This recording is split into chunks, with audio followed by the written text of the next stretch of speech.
As voter registration deadlines approach in many states and early voting begins in several others, both the Trump and Harris campaigns are focusing on key demographics, especially one particular one to gain a particular advantage. Both sides particularly have their eyes on Asian American voters as they see an opportunity among the fastest growing segment of the electorate of any major racial and ethnic group. Big prize in the US elections remains on who will win the White House, but Americans will also be voting for members of the Congress, the House Representatives.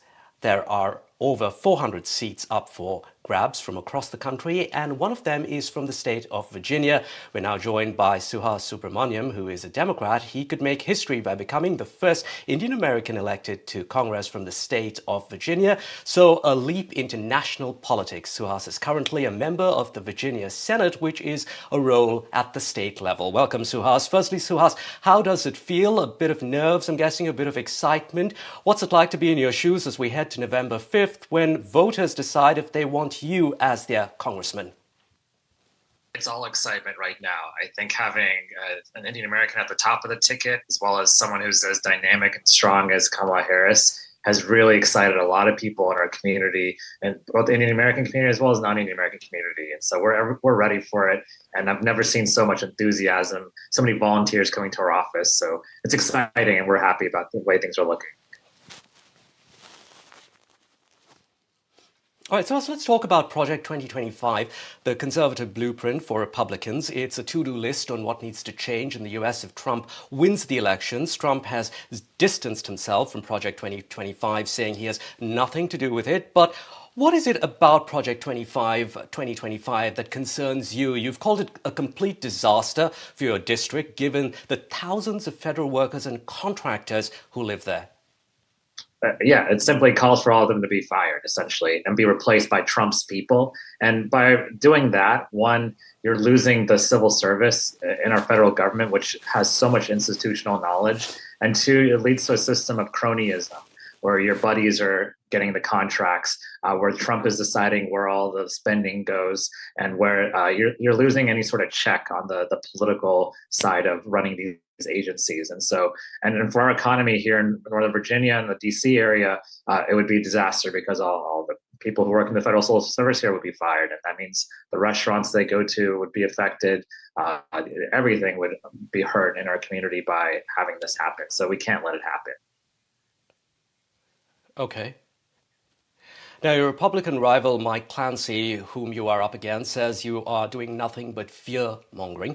He is, in fact, not a supporter of Project 2025, is what he says, nor does he have any connections with the Heritage Foundation. That's the think tank that published the report on Project 2025. So what's the problem here?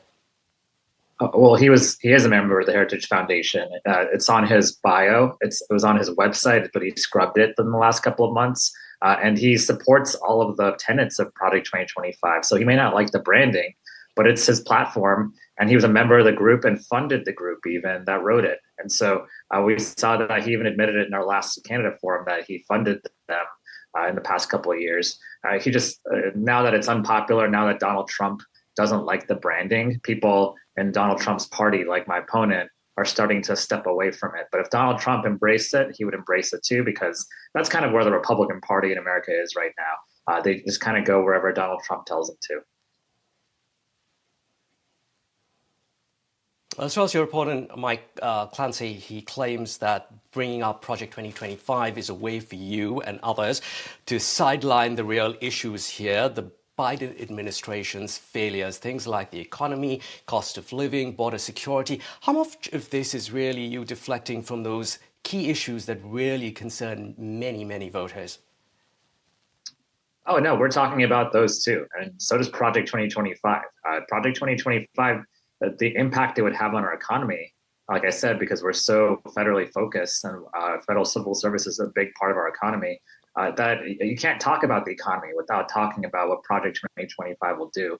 And it also talks about education, which is very important to our community. I want to make sure we're fully funding schools and fully funding federal education programs for our students. And Project 2025 talks about cutting funding for education and eliminating entirely the Department of Education, which my opponent has been on the record as supporting all of the things I just talked about. And so, again, he may not like the branding, but he's a part of the group that wrote it, and he seems to embrace the agenda. He just, again, doesn't like it because Donald Trump doesn't like it.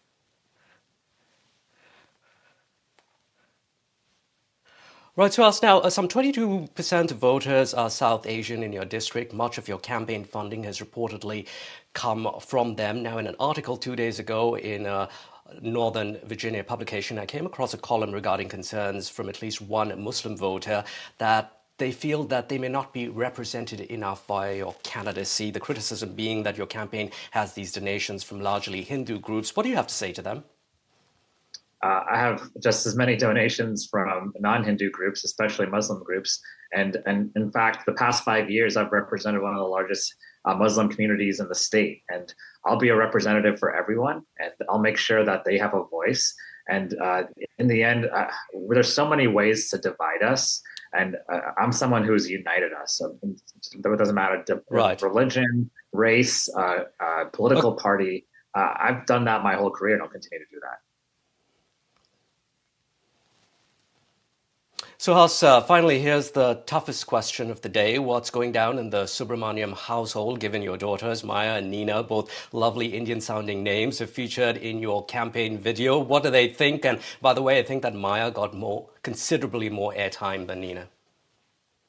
Maya is a future actress. She's very good on camera, but they're not quite sure what's going on yet. They just see Daddy on TV a lot and see Daddy's signs, but they're very supportive. And I'm looking forward to being in Congress because a lot of this is about them and their future.